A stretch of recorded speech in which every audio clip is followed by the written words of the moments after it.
Goeiedag, ek wil vandag met jou gesels oor skoene. Baie interessante onderwerp.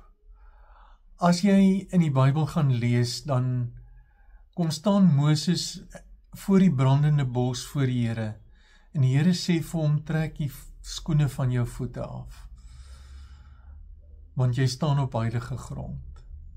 Skoene was die simbool van dat jy beheer het waar jy staan en waarheen jou pad is.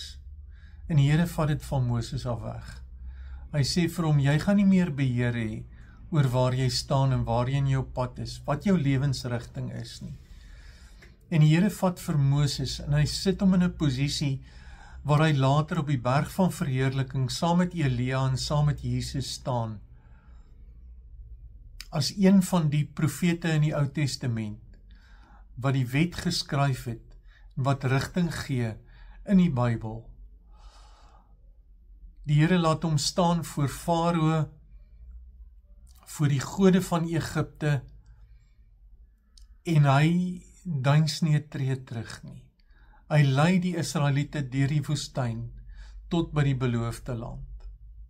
God het sy lewensrigting en sy posisie verander. Is dit nie tyd dat ek en jy kaalvoet voor die Here kom staan nie? En net oorgee wat my status, my posisie en my lewensrigting aanbetref nie. Is dit nie tyd om daardie aanpassing te maak? Daardie aanpassing om net te vra, maar Here, wat is U wil? Waar wil U my hê? Hoe wil U my hê nie?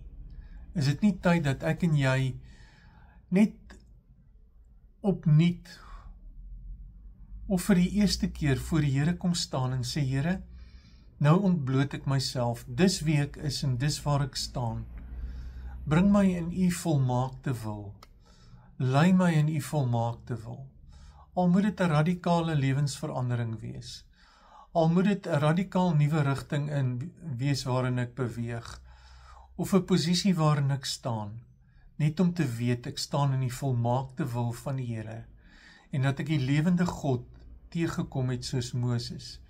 En dat hy my lewe rigting gee. Mag die Here jou fokus, mag die Here jou lewensrigting bepaal, en mag jy die vrede van vervulling in jou lewe ervaar. Mooi dag vir jou.